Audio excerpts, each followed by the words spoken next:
I'm loving that hat and those glasses, man. When you're in America, be American, why not? Inner engineering program at the start of 2020 was absolutely special for me. I see you made some music out of Asutoma Sadgamaya. I'm so thankful that I'm able to go inward and begin to sort of untie some of these knots. Look at me, always stoned.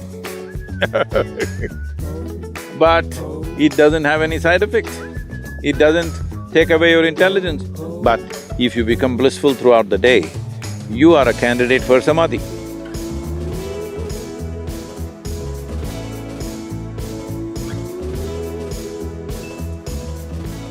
Hey, Namaskaram, good afternoon. Hey, Chad, how are you doing? I'm fantastic. I'm in Austin, Texas, just in the studio working on some music. How are you, bike rider? We are in an absolutely spectacular place, as you can see. Man, that thing looks amazing. I've never been there, but wow. Mato Tapili, whatever that's called, today it's called as Devil's Tower, unfortunately, but a very spectacular and powerful space out here. Well, I gotta say, I'm loving that hat and those glasses, man. You're looking like, you're all American right now. I'm digging it. When you're in America, be American, why not? That's what it is, dude. Well, I gotta tell you, thank you for coming on. This year of 2020 has been outwardly chaotic for so many, even people that I know, and to be able to go through the inner engineering program at the start of 2020 was absolutely special for me. Most appropriate time for you. Yeah, because Dave and I, as Tritonal, we're touring 100, 120 shows a year for the last decade, and there's not been a lot of breaks. And so to be able to do that program and then to be able to continue with my disciplines all this year has been a true blessing for me. So thank you for that, my friend. Tell me, Chad. It is this 2020, I know people are seeing it as a great debacle. It is on many levels. Unfortunately, so many people, nearly 1 million people have lost their lives. So many people have lost their loved ones. Every day, at least a dozen people that I know well are dying, at least a minimum dozen people. And the worst thing is when people die, their parents die or their brothers or sisters or even spouse dies, they're not even able to go and attend to that. That is a real tragedy. And of course, loss of jobs, loss of businesses, closing down of many businesses, all this is there. But one thing we need to understand is, as you said, and the same is true for me, and as long as people or the populations don't move towards starvation, which I think in today's world we can take care of largely.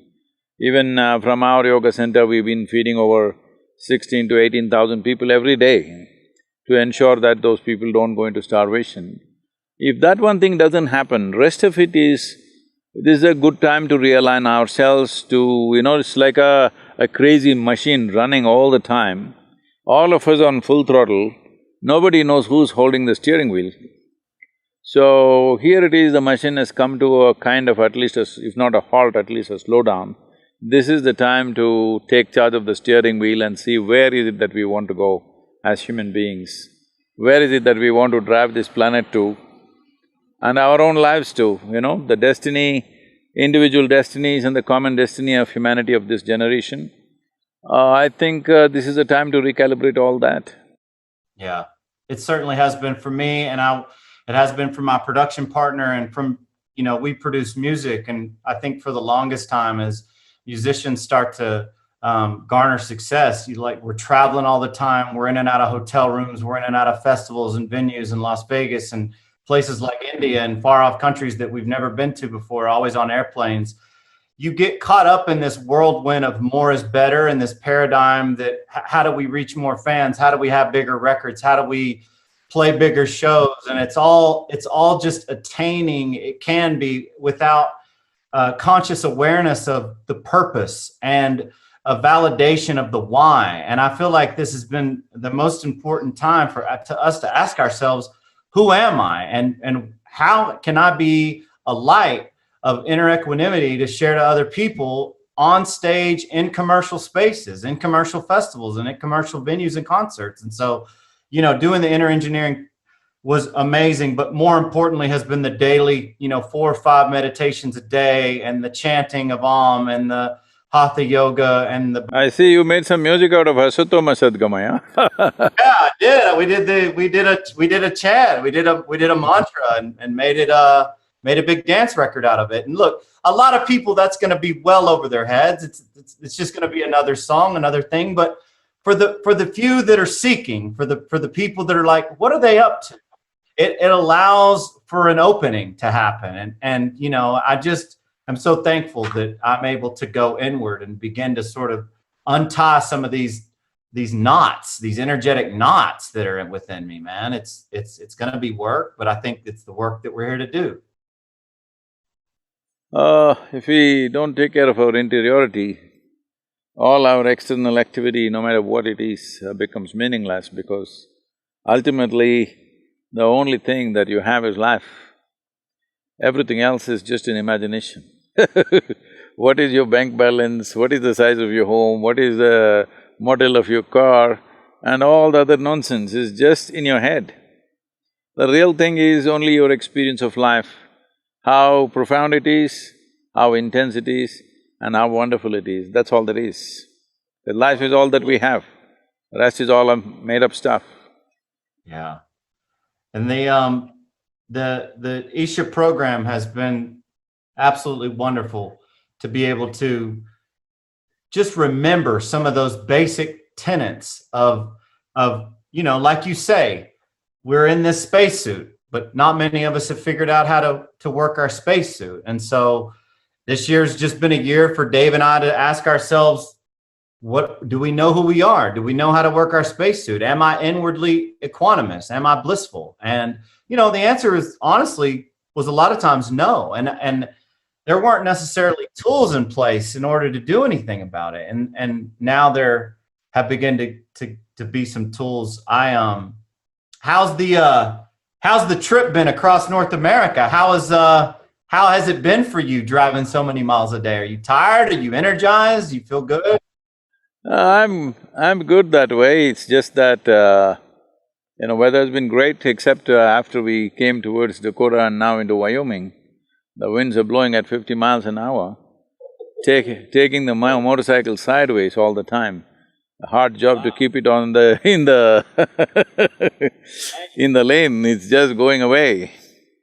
So, these modern motorcycles have so much of shield and all the fancy carbon stuff that is taking the wind and becoming like a sail, just pushing it away. How many miles are you guys doing on average a day? Till now, from the day we left, my motorcycle is right now reading, I think 3600 something. Wow. So, initially we made very good, riding distances because there were no stops, so we almost did 600 to 700 miles per day. But now last few days we've been talking to this, we've been going to these Indian reservations, talking to these medicine men, the chiefs, and other things. So last 3 days we have not done much distance, but we are doing more generation of material we're shooting here. With this background, it's fantastic, so we decided to stay a couple of days and shoot. Wow, that's pretty incredible. You talking to natives, do you have any experiences or any little bits you can share about meeting with those guys, or some of their history, or maybe just having a moment of presence?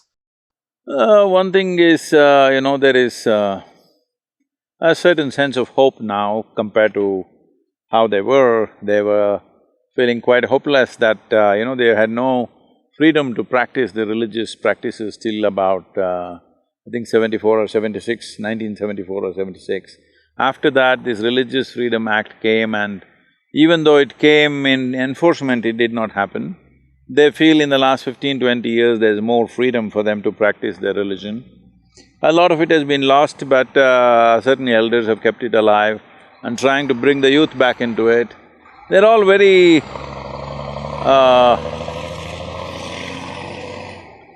kind of pained because the young people have gone into alcohol, drugs, everything.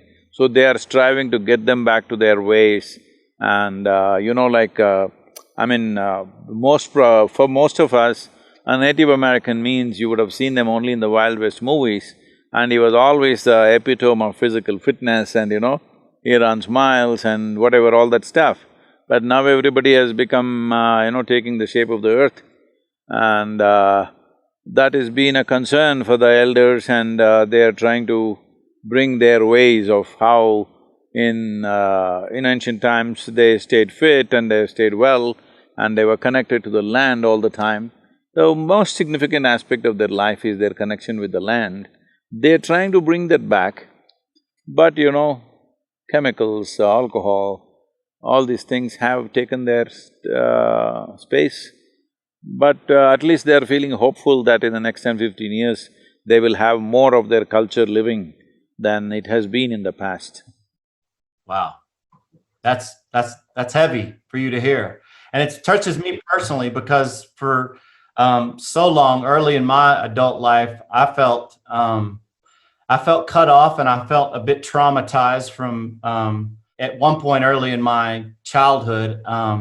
There was, I would say, a real connection, but the teachings were always so separating, in that if you have the right thoughts and if you believe the right things, then you'll go to the right place. But the others who don't have the right beliefs, they go when they are eternally tormented. And this sort of like upbringing brought me to a place in my early teens where alcohol and drugs weren't the problem. They were a real solution for me early on, and they allowed me to feel a sense of inner ease where there had been so much inner turmoil, and a sense of inner peace. Even though I was below waking consciousness, the inner pain and suffering was momentarily removed. And for a long time, I became deeply addicted. And I've been sober now almost 15 years, and I've now co-own a treatment facility and a rehab center called Infinite Recovery, and we have 10 sober living homes. And so, alcohol and drugs in the United States and in all over the world has become a big deal. And as a guy who makes electronic dance music that's focused on people having fun and experiencing and opening through music, there's a lot of people who get caught up in that. And so it's important for me to not only to stay sober, but to awaken, so that other people can see that you can change. People can change. And I think that a lot of people get caught up in that stuff, and they feel like it's over and this incarnation's done. People can change if they take that step in time. Otherwise, the chemicals can mess up a human being in such a way that they become sort of diminished life, The damage is sometimes permanent. So the question is, will somebody wake up in time, is always the question. That now that you're doing this work, if possible for you, you must also take up some Indian reservation and work with them, because it is rampant out there, and they don't have the same facility and they don't have the same attention from the government. And it's some of the most impoverished societies are actually reservations, and they don't have really means to do that. Having said that, see, about this drug and alcohol, I know it's kind of picked up like a huge, massive culture among the youth, and they think if you're not into it, obviously you're not living. So, I must tell you this is picking up big time in India, also in the urban centers at least, not in the rest of the country, but in the urban centers. So, I was in Bangalore, and they always invite me to all these under 25 conferences, because they think I'm 25. Do I look like that? Do I look like that? You do. You do with that hat. Those sunglasses, definitely you do. So, I was in this conference, and about 15,000–20,000 people are there in an open-air conference, and well, you can… the smell is all over, at least the marijuana smell is all over the place. So then one of them asked me, these are all young people below 25, but they've become very famous, these are called YouTubers. They've kind of have millions of following, and they're doing their own little thing.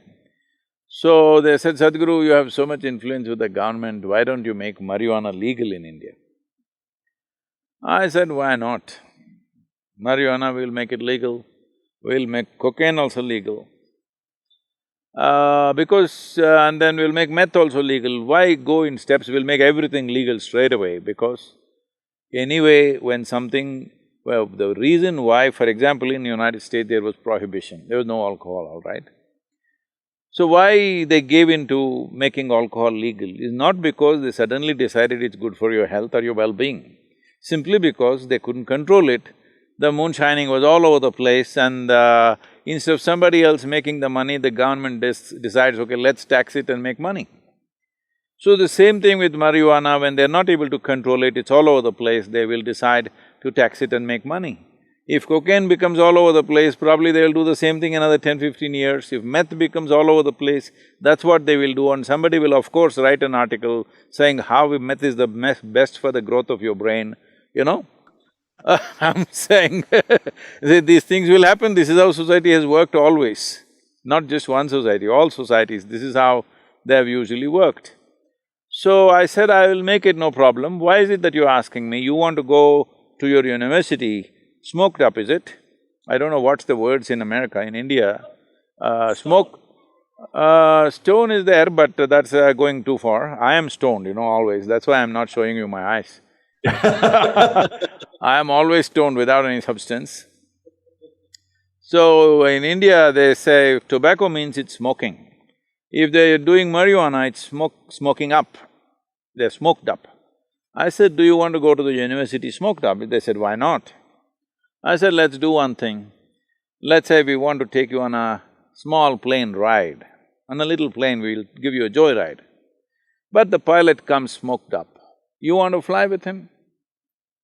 They say, like this. I say, okay, you don't seem to get it. You need a major surgery right now, and you see the surgeon comes smoked up. You want the surgery? They say, no. So you clearly understand, in some way your faculties are impaired. And why with impaired faculties, you want to go to the university? You say, I don't want to go to the university, that's fine with me.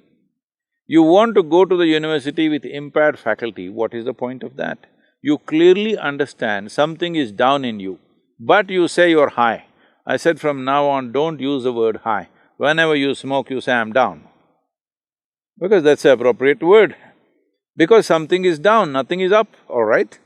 You think you're high simply because it's giving you a chemical high for some time, and you will go down naturally. So the simple thing is just this is something all youth should understand and strive for. See, the greatest chemical factory and the most sophisticated and complex chemical factory in the universe that we know of is this human mechanism. If you know how to manage it, you can be always blissed out, stoned. Look at me, always stoned. But it doesn't have any side effect. It doesn't take away your intelligence, it doesn't put you down, it doesn't take away your awareness.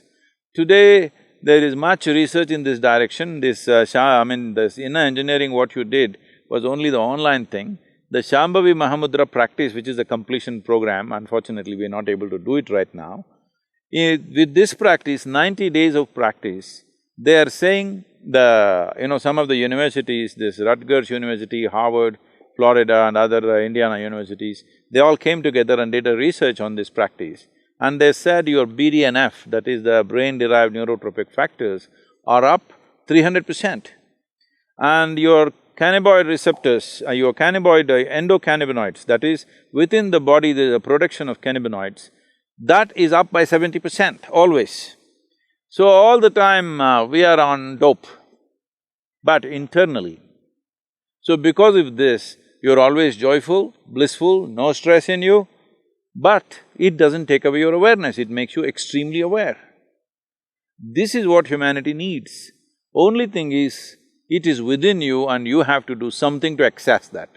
Instead of that, you're going and picking weeds outside, which is a poor substitute. Yep. Poor substitute, and it leaves you high and dry. The tricky No, it makes part… you down, not high, down, down and down. Down and dry. The tricky part is when you're a young kid and come from a broken home or an impoverished neighborhood, and you don't have the teaching, and even if you did, don't buy into the teaching, a lot of kids go for whatever's there and in front of them. And so your message and the message that this can happen for people is vital, in my opinion. So that is what is most significant about these times. That is, this is the first time in the history of humanity that we can sit here. See, I'm here in Wyoming, you are there in Texas, and somebody may be there in Bangalore or somewhere else. But now, sitting here, we can speak to just about anybody in the world. This is the first time that we are able to communicate to the entire world. At such a time, if we do not bring transformation in humanity, that means we just don't care, that's all that means. See, never before, maybe many people have come, many mystics, yogis, realized beings have come in the past, great beings have come, but if they speak, hardly 10 people can hear. This was the condition. But today you can sit here and speak to the entire world. When this possibility is there, if you do not transform the world, it is a clear statement you don't care a damn for the humanity around you. Yeah, that's right. That's 1,000%. And I have a couple of questions that I thought that I've got to ask you, because this is obviously a massive moment for me personally. And I know that I wanted to know, in your opinion, on the Kriya transmission, if you felt like the Kriya transmission could be done effectively through the teachings alone, like in the SRF technique or other techniques that leave the teachings as the guru, or if you felt like you need a physical guru or a physical being on the planet to have effectiveness with the Kriya transmission. See, if you want to transmit Kriya, there has to be some kind of a source, a power source. Is it a physical human being, or is it a form that people have established, or is it some other source that they've established? We do not know, but if you need a power source, without that you cannot transmit, because to transmit you need something, a source. So one important reason why online and other things we've been hesitating, but right now we are working on a system as to how to do it. Probably in the month of November or December, we may do a transmission for a large number of people, the Kriya transmission, online. But now what we are setting up is, we are setting up over 100 instructors who will talk to each one of them and prepare them. All we want is, those 3.5 to 4 hours that I need to transmit this, they must be absolutely there. They should not be attending to their phone, they should not be talking to their family, they should not go for a bathroom break. They must be absolutely with that. If they pay that kind of attention, we can do that. But the risk of they not paying that attention is very high, so we are running probably a week-long preparatory steps with the teacher, with the instructors, so that the necessary preparation has been done, and then we will do the transmission. This is the first time we are attempting this. In terms of transmission, it is not a problem, because I have initiated more people that I have not seen and met than people that I have seen and met.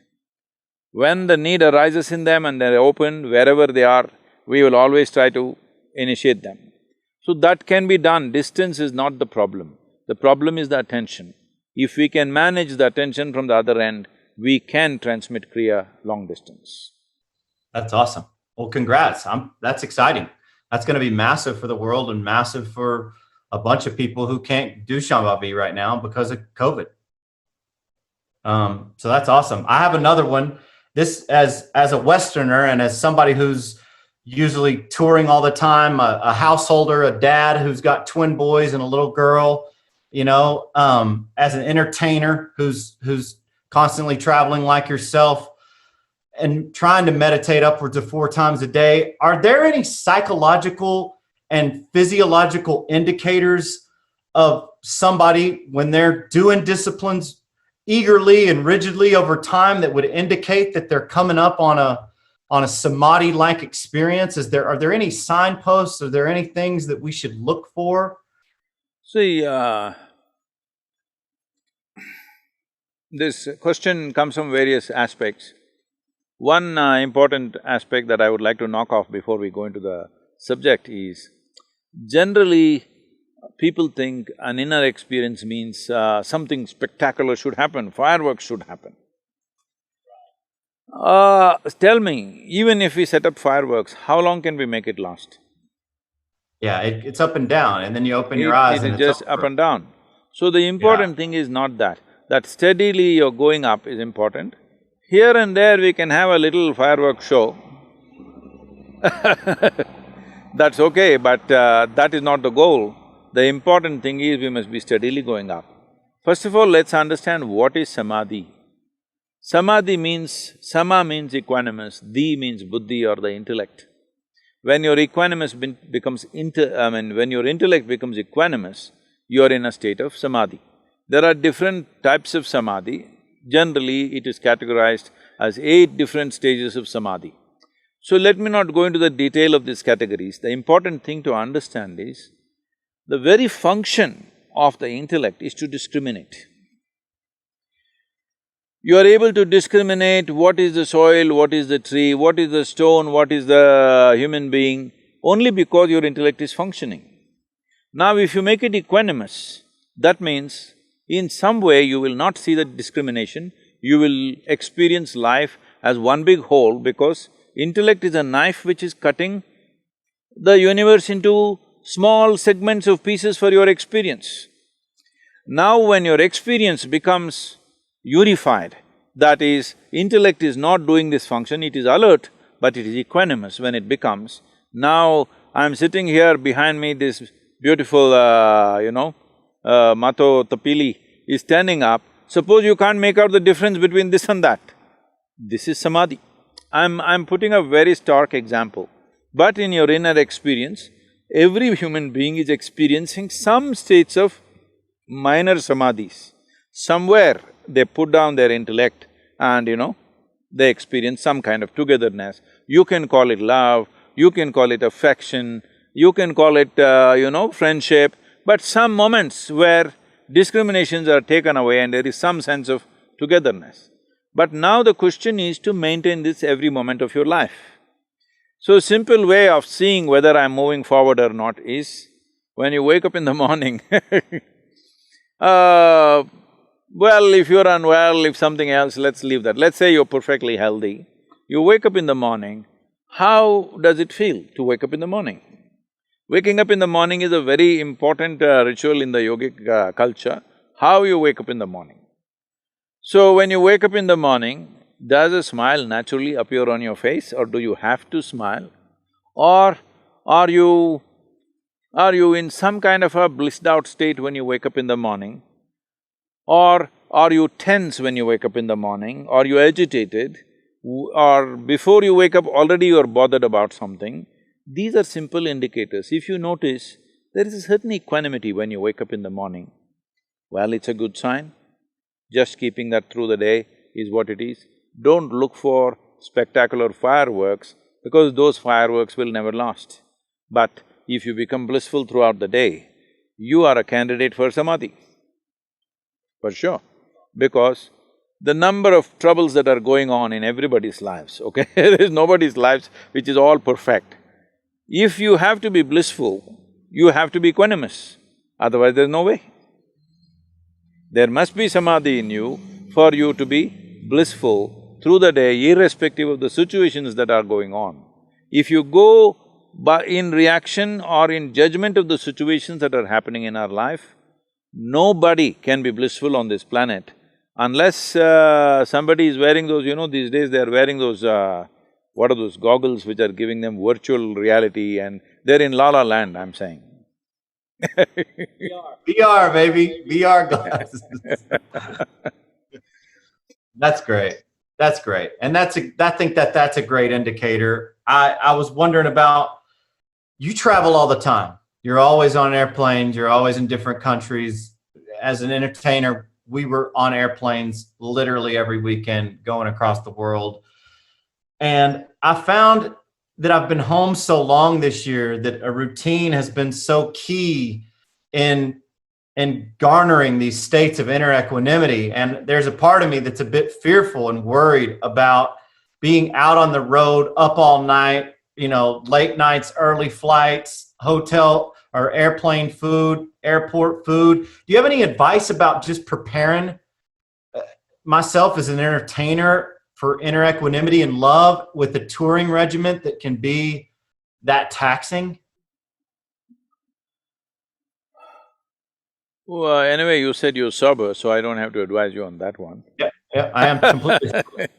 You only sober at home, or are you sober on the planet? Sober. I've been sober, completely sober, not a drink in 15 years. But just the travel and just being up all night and it's the no sleep is so brutal. Yes, travel definitely takes a toll. How to minimize that toll is, the simple thing is, when you're in an airplane, eat as little food as you can, and if you eat anything, generally a fruit or something, just drink lots of water. I know people have to learn to live with empty stomach. Empty stomach is not a bad thing. Hunger is a different thing. See, what the mechanism of hunger is, certain acids are working on the stomach lining and they create a craving that you must eat. If you drink a glass of water, well, the acids get diluted and it goes away. If you put one fruit or something, the acids get diluted and it goes away. So, you can easily postpone it like that, whatever, I'm on… you probably going to Europe and other places, I'm on 15-hour flights, US to India So, it is also a time to rest, meditate and do whatever. And one important thing is, people think when they are flying or when they're on a journey, they must talk endlessly about something. Well, that's one time that I…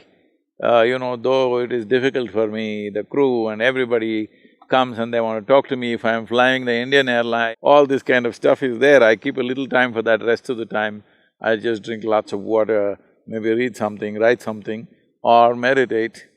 That's about it. And above all, it is the anxiety of what will happen next which will make people very tired. When they're traveling, either up to halfway travel, they're back home still, trying to fix the home, which they can't fix anyway. And the next half of the travel, they're anxious about what will happen after they will land. If you give up this one thing, travel is a nice time because at least you're caged in an aluminum case where you can't run away anywhere, nobody come and do anything to you. You're just there all by yourself up in the sky. So, it's a good time actually to settle down and be nice. Actually, I recover very well in travel because on the land I'm too busy in the air, I'm much better off So a big part of how you stay so energetic is the fact that you're only eating about 1 meal a day, and that long recovery time of no eating is allowing your energy systems to stay up because your body's not digesting food. That's one important aspect but if I have a lot of physical activity, I do eat something in the morning. If let's say right now I'm riding, I'm eating in the morning, or in case I golf, I eat in the morning. Otherwise, if normal activity which is not physical in nature, then you skip the morning thing. The important thing about the body is there is something called as ingestion, digestion, assimilation and excretion. If one is conscious of all the four aspects of food, people are only conscious about ingestion. They're not aware about how digestion and assimilation is happening and whether excretion is happening or not. Excretion is not only from the alimentary canal, excretion needs to happen even on the cellular level. So one must be conscious whether today I've eaten something, if I'm feeling little dense, how much break should I give before I put food into my system? It's not like you use the word routine. Routine is one thing you should not do. You must observe, today the body needs this much food, you eat that much. Tomorrow it may not need that much. Every animal is aware of this. You see, even if you have a dog at home, certain days he refuses to eat, but these days they've made him so stupidly disciplined that he eats every day. Otherwise, naturally on certain days that he won't eat. He likes to eat some grass or something and puke and he does his own cleansing system for himself. So, all creatures are aware, human beings are using their intellect to decide what they should do. No, you must observe. See, this is the fundamental thing. we have given, because of the education systems that people go through, we have given too much significance to our thought, not to our attention. Our attention is the greatest thing we have, not our thought. Our thought is a kind of a, product of little data that we have gathered. That's not going to get us anywhere. It's our attention, the keenness and intensity of attention which can take us from one dimension of living to another. That's good. That's really good. I know you don't like to talk about things that are hard to language, but just personally, I think that I'd love to know, ever since your enlightenment experience, going forward from that time, which we've all read the story, and most people have who are familiar with your path. When you meditate now, are you often in some state of samadhi, if not nirvikalpa, or do you still have to go through the sort of pratyahara interiorization process and get deeper and deeper like people who have not experienced a full awakening? Is that different for you now, where you just close your eyes and boom, you're all the way in? Well, I mean, I don't want to sound like a brag. You don't even have to close your eyes. It's not essential that you must close your eyes. You're closing your eyes only to cut off the world. But the world is never in my way, so I don't have to necessarily close my eyes. Yeah, that's awesome.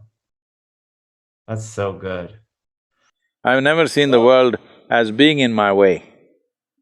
I just see that also as one more possibility, so… So good. Thanks for coming on with me today. It's been awesome, man. Wonderful. Make good music, huh? Maybe one day I will sing for your band, huh? You know what though? We have